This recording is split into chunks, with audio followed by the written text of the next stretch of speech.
Audio Jungle. Audio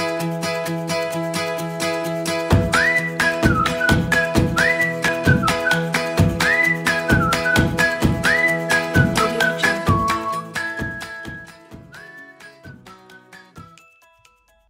Baik, selamat pagi teman-teman semuanya. Assalamualaikum warahmatullahi wabarakatuh.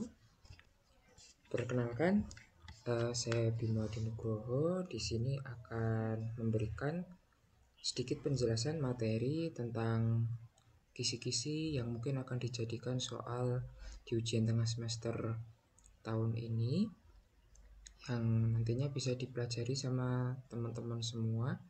Dan yang akan saya ajarkan itu adalah mengenai mata kuliah pemrograman.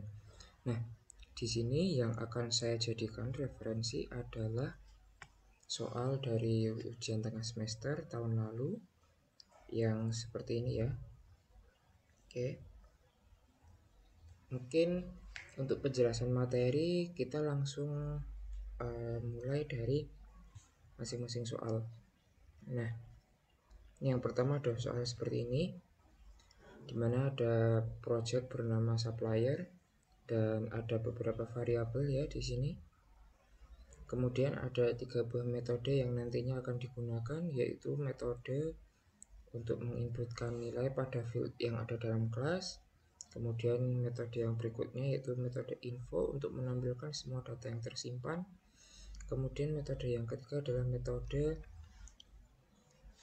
plafon, yaitu akan bernilai true jika field status bernilai lebih dari 0 dan bernilai false jika nilainya selain dari lebih dari 0. Oke. Untuk bagian ini saya sudah mengerjakan ya. Mungkin ini akan sedikit berbeda untuk penamaan metodenya yang nantinya akan saya gunakan. Mungkin sedikit berbeda dengan yang ada di sini ya, tidak sesuai. Tapi intinya sama. Jadi begini, di sini saya mendeklarasikan untuk masing-masing fieldnya ya. Kemudian ada di sini khusus ada public program, di mana dia akan menyimpan semua variabel pada field ini dari ID, name hingga status. Kemudian untuk mengenai yang namanya bagian ini ya, ada this.name untuk menyimpan variabel name dan seterusnya sampai bagian supplier. Ini kemudian kita masuk ke metode yang pertama. Nah, di metode yang pertama yaitu metode inputan, atau jika di soal itu akan bernama index ya. Jadi di sini dia akan menuliskan ID. Nah, di sini ID kan menggunakan console readline, tapi nanti akan bersifat akan bernilai int. Nah, ini console readline nanti teman-teman akan menginputkan secara manual bebas. Kemudian nama juga diinputkan secara bebas. Kemudian pick itu juga diinput secara bebas. Kemudian jenis kelamin di sini akan juga bebas ya, asalkan nanti sesuai tipe datanya sesuai dengan yang sudah dideklarasikan. Nah, kita lanjut di sini tadi status. Nah, status di sini kan int nih, dan readline-nya nanti bebas ya teman-teman. Nah, di sini kemudian ada supplier, di mana supplier ini untuk menyimpan nilai string, di mana nanti akan ada kalimat seperti ID, kemudian ID-nya apa, kemudian namanya siapa, pick-nya apa dan sebagainya sampai dengan gender. Nah, kemudian metode yang berikutnya itu tampil, atau jika di sini itu adalah info ya. Kemudian ini akan menuliskan nih, supplier akan menampilkan ini tadi, kan tuh string ya. Kemudian yang berikutnya ada public boolean true false. Nah, ini sebenarnya adalah yang namanya kalau di soal itu plafon ini. Nah, true false. Nah, if convert boolean, nah apabila status itu lebih dari 0 maka akan menampilkan nilai true. Tapi jika selain ini maka akan menampilkan pesan false. Nah, kemudian yang berikutnya di sini akan membuat akan mendeklarasikan dari masing-masing fungsi, akan menjalankan dari masing-masing fungsi mulai dari inputan, kemudian program tampil, kemudian true false. Nah, kurang lebih nanti untuk hasil runningnya itu seperti ini ya. Ini sudah saya input secara manual kayak ID, nama, PIK, jenis kelamin, kemudian status.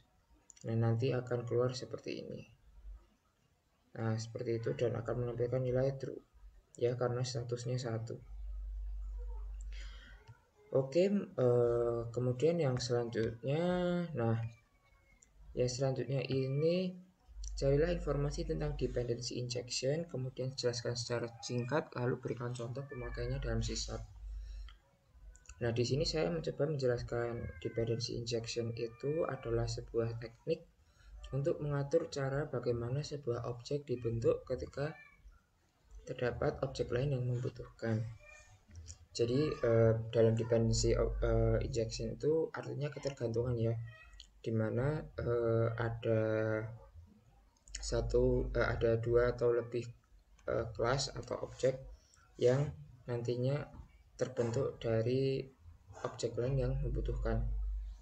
Nah, dalam dependency injection itu untuk masing-masing objek itu ada kategorinya, yaitu service dan client, di mana service itu objek yang melakukan tugas tertentu, sedangkan client adalah objek yang mempunyai ketergantungan terhadap service dalam mengerjakan tugasnya.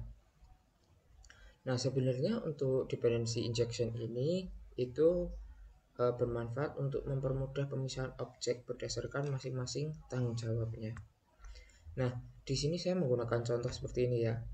Jadi ada public interface. Di sini untuk dependency itu sebenarnya injectionnya bermacam-macam jenisnya, tapi di sini yang saya gunakan adalah interface ya. Jadi di sini ada public interface, login, iLogin, kemudian dia menyimpan fungsi bernama attempt to login. Nah, kemudian ada kelas simple login, di mana kelas simple login ini dia akan mengambil dari interface iLogin, kemudian akan menjalankan atau memberikan perintah dari attempt to login yang nantinya akan mengeluarkan pesan berupa attempting to login with username and password. Nah, seperti itu. Kemudian yang berikutnya ada kelas Facebook login.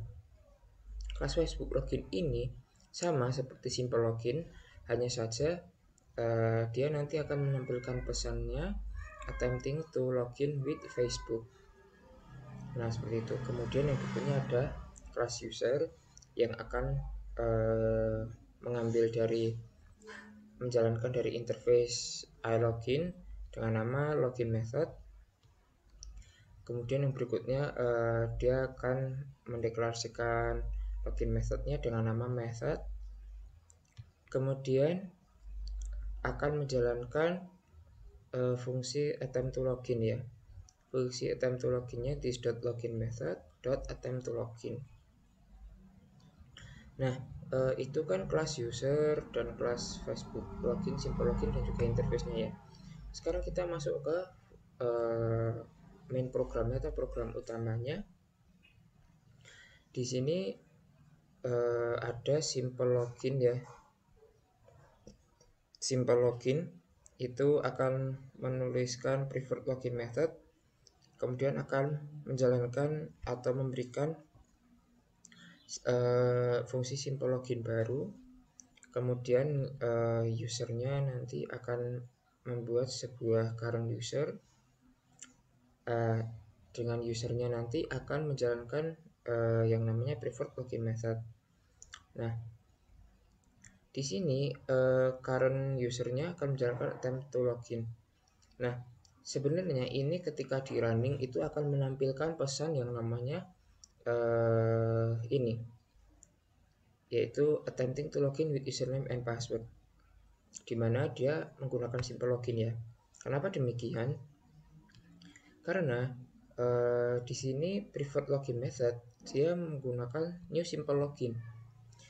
Apabila kita ganti menggunakan yang namanya tadi Facebook login, dia juga akan menampilkan pesannya sesuai dengan Facebook login, yaitu attempting to login with Facebook account. Seperti itu. Nah, pada kasus ini dependensinya itu ada di sebelah mana sih?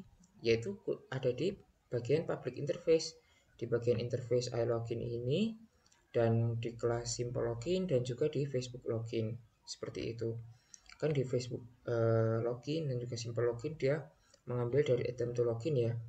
Bahkan nilainya pun bisa berbeda-beda gitu. Jadi objek barunya itu berdasarkan dari objek interface seperti itu. Nah, kemudian untuk yang nomor 3 ini ada contoh program seperti ini. Mungkin bisa dilihat dulu ya.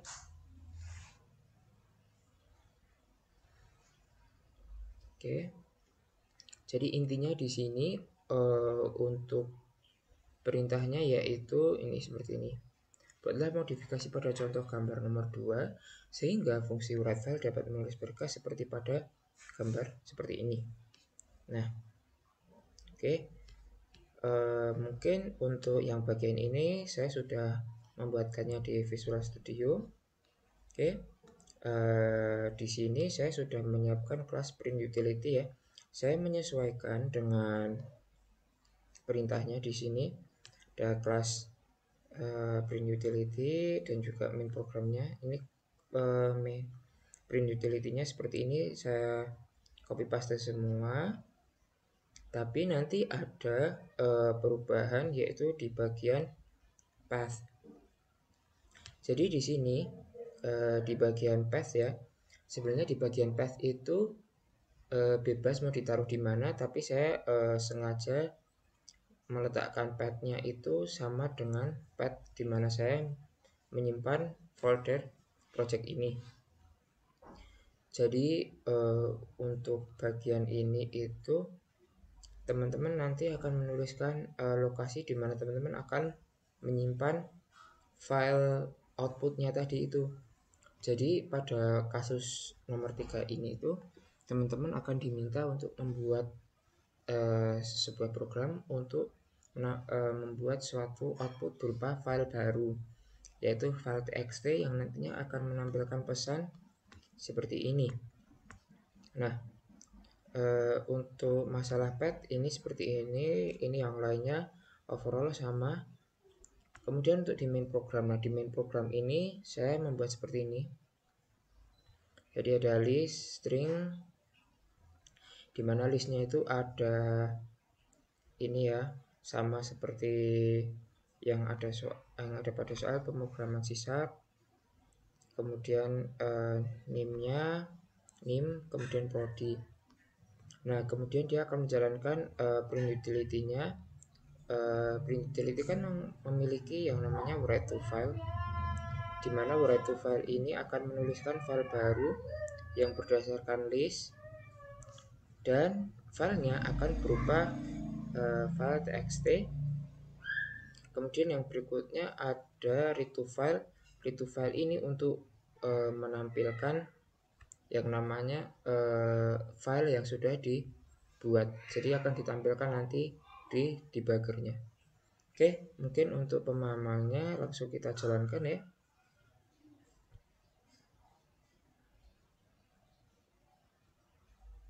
Nah, seperti ini. Oke, nah ini tinggal kita lihat di bagian path-nya. Di path-nya ini mungkin bisa kita lihat ya untuk filenya. Oke, di bagian kita ke C, kita ke user ini ya, kemudian source, kemudian di bagian UTS. Nah, di sini ada file yang sudah dibuat.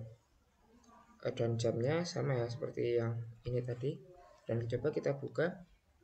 Nah, ternyata sama seperti yang ditampilkan pada output tadi. Itu untuk penjelasan nomor 3. Kemudian untuk yang nomor 4, ini ya, dari gambar 1 buatkanlah enkapsulasi berupa properti lengkap get dan set untuk melakukan validasi terhadap atribut gender dan properti untuk validasi atribut status agar tidak dapat menerima nilai minus. Nah, di bagian ini saya juga langsung masukkan sini kodenya. Sebenarnya untuk nomor 4 ini perubahannya itu ada di bagian sini, mulai dari sini sampai sebentar. Nah, mulai dari sini dulu deh, mungkin dari gender. Nah, jadi di bagian gender ini nanti hanya bisa diisi M atau F, male atau female. Oke, di luar itu, di luar apabila nanti mengisinya di luar itu, maka akan menampilkan invalid gender. Kemudian yang berikutnya untuk status ya, itu kan tadi tidak akan menerima nilai minus. Nah, tidak akan menerima nilai minus, jadi di bagian status itu seperti ini ya. Get status set if value lebih besar sama dengan 0, maka status sama dengan value. Kemudian akan menampilkan nilai ini. Nih, jadi intinya untuk bagian value-nya itu hanya bisa lebih dari 0 atau 0 gitu. Sama seperti yang tadi ya. Nah, ini status kalau bukan 0 false ya. Jadi get set-nya itu hanya untuk tidak menerima nilai minus seperti itu. Oke, mungkin dari saya untuk penjelasannya cukup sekian. Mungkin nanti apabila disediakan forum untuk tanya jawab, nanti silahkan teman-teman ada yang mau ditanyakan bisa. Kemudian mungkin cukup sekian dari saya. Ada kurang lebihnya mohon maaf. Terima kasih. Assalamualaikum warahmatullahi wabarakatuh.